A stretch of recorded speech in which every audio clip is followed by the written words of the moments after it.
there is despair on our land. And yet, after the brutality visited upon Kenyans across the country yesterday and throughout the night, Ruto came out to disrupt the 9 o'clock news with his address to the nation. We did expect, what we did expect of him in his leader capacity were, number 1, to withdraw the Finance Bill 2024, number 2, to dissolve his incompetent cabinet, number 3, to form a national dialogue committee to consider the distress of Kenyans, number 5, to extend an olive branch, and lastly, we expected him to resign yesterday with an immediate effect. Instead, the stubbornness of a president, but a totalitarian pharaoh right here in Kenya. Tongue-lashing, fire-breathing, and threatening the Kenyan principal sovereign people. We saw Ruto promise us more firepower and an order to deploy the military in civilian and political affairs. By extension, the gazettement of the deployment of our military officers yesterday was illegal and was not constitutional. It was not consistent with the supreme law of the land. And therefore, coming to Parliament today to pass it means that we did not in the first place consider the Parliament's job in doing such a great job. The law does not act retrospectively, and it is very wrong for you to deploy military and then come and pass it later on the floor of the House. We had nothing, completely nothing reconciliatory from Ruto. Instead, he branded Kenyans' liberation seekers as thugs, dangerous criminals, and said their acts of asking their servant leaders to act in accordance with the social contract are treasonous. We want to warn Ruto that is completely out of order. We want to warn the bribe-taking MPs that they are out of order. We want to remind Ruto and his band of arrogant advisors that democracy remains a government of the people, by the people, and for the people. It is not a government of Ruto, by Ruto, and for Ruto. Generations have waged war and shed blood, both externally and internally, to defend democracy for many years. President J.F. Kennedy warned in 1962 that those who make peaceful revolutions impossible make violent revolutions inevitable. To the Gen Zs who sparked off these protests, I want to encourage you that our founding fathers waged war against a whole British Empire and won the struggle for independence. The subsequent generation waged war against a single-party dictatorship and won. Your parents and us, your older siblings, waged war for a new constitution and won it. It is now your turn to wage war against economic injustice. As a young leader in this country, I pledge to work and walk alongside you as you wage this war against economic injustice. Young people are capable, when aroused,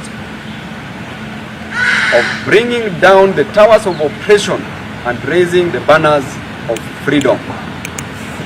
We demand justice for those who were killed by the police since this demonstration started in Nairobi and other counties across the country. We demand that Ruto resigns. We demand justice for those young men and women and any other person who was killed yesterday, and also justice for those who were killed in Githurai last night. We demand that medical costs be met by the government for all those who have been wounded. We demand for compensation to the families that have lost their loved ones and breadwinners. We demand for the release of the economic freedom fighters who have been abducted and held incommunicado by the government. Thank you so much. God bless you. God bless Kenya. Asanteni sana. Is there any question kama kuna swali? Yes, one question. We've heard that they are coming out today to tell us that KDF must be deployed in this country. The police have not complained that they can't handle the situation. And experiencing KDF, the military, are experiencing the same problems we are experiencing. School fee to Babu Owino has the same cost as a KDF officer. The cost of university is the same for everybody. The cost of hunger is the same for everybody. Some of us who are supporting wananchi, who voted no, did not have to worry about their lives and safety. But then you saw what happened. When they're in parliament, they yap so loudly. But when they're outside here, you can see what is happening. Thank you. Well, now there has been a question of what was happening, allegations of what has been happening, especially yesterday night in Livestream. I don't know whether you got an opportunity to go to that meeting and know whether Kenyans were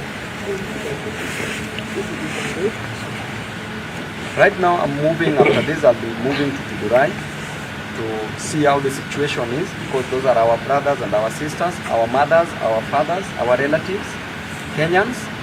I will move there to go and see how the situation is. It is very much in order for President Ruto to order the killings of Kenyans, and especially those Kenyans who voted for him. In Vidurai, over 80% of the voters in Vidurai voted for Ruto. Why do you punish them by killing them? These are just innocent Kenyans who are just fighting for the high cost of living, who are just against the draconian finance bill, who just want to make both ends meet. These are Kenyans who can't afford 3 meals in a day. Why do you add more expenses to these Kenyans? Gen Z have planned, or rather had a plan on how they will be dealing with their protests during the week. And tomorrow they had a plan. What is your take on that, considering that now military is taking part of the security? If military is coming in about tomorrow's protest, as was already organized by the Gen Zs should not be cowed. They should proceed. Military should know their role. They should know to what extent they should move. They cannot kill Kenyans, the same Kenyans that they swore to protect and to preserve their lives. So therefore the military, from wherever you are, know that these are your relatives. Know that these are people who are suffering the same way you are suffering. Know that these are people who are fighting for economic injustice. In case President William Ruto doesn't attend signature on that bill, comes back to Parliament, do you think there will be a need to proceed with protest? The moment Ruto fails to append a signature, which I doubt, and which he should do so, he should fail to append the signature, because a finance bill is made to finance a budget that is existing, that is 2024-2025 budget, the financial year 24-25. And that budget is for the wananchi who have said that no, and we as Kenyans, we've already stated clearly that we are not pleased with all the clauses, and it should be suspended, and therefore it should pass. The moment it doesn't go through, then it is simple. The law does not act in a vacuum. There is the 2023-2024 Finance Act that should take precedence, but I also advise the Gen Zs and Kenyans to revisit that one, because that one is equally bringing high cost of living, and therefore we need to make all the wrongs correct at once without stopping. So I still encourage them, when they finish about that Finance Act, they go to the incompetent and a bunch of miscreant gang in the Kenya Kwanza government, in the cabinet, they should be taken out. Now the power is with the people. Everybody ni raia. Rais awe raia, kila mtu awe wa raia, wajumbe wote wawe raia, wenye nchi are in control. Question, Mheshimiwa. You talked about the issue that happened this morning on the passage of the motion to deploy the military. What is the normal procedure for such a motion to be passed? You know, the constitution is very clear that, number one, it has to come on the floor of the House, right? But the grievous mistake that was done first, that is why this has malice aforethought, is that yesterday, the Cabinet Secretary for Defense, Adam Duale, did issue a gazette notice deploying KDF, deploying military already without the approval of Parliament. Then today they come, there was no proper communication because we were told that we were supposed to go on a recess for 2 weeks. Then we hear just from our fellow members of Parliament, no proper communication. These are matters that if they are taken to a constitutional court for a judicial review, because this a quasi body that wants to pass a law and procedurally cannot be allowed. So in the first place, what they did yesterday is what is already wrong. So you can't allow, you can't authorize, then you come to Parliament later so that Parliament can approve. That is totally wrong, because there is nothing urgent. Thank you. Question. Yes. The general public has expressed an interest in recalling some of the leadership, but we know as it is right now, the IBC, the Constitution, they're not even prepared to receive the signature. What is your take on that? The general public, those are our bosses, those are our people. They've decided that they want to recall some of the MPs, which is constitutionally allowed, and therefore the constitution of IBC can take place within a week.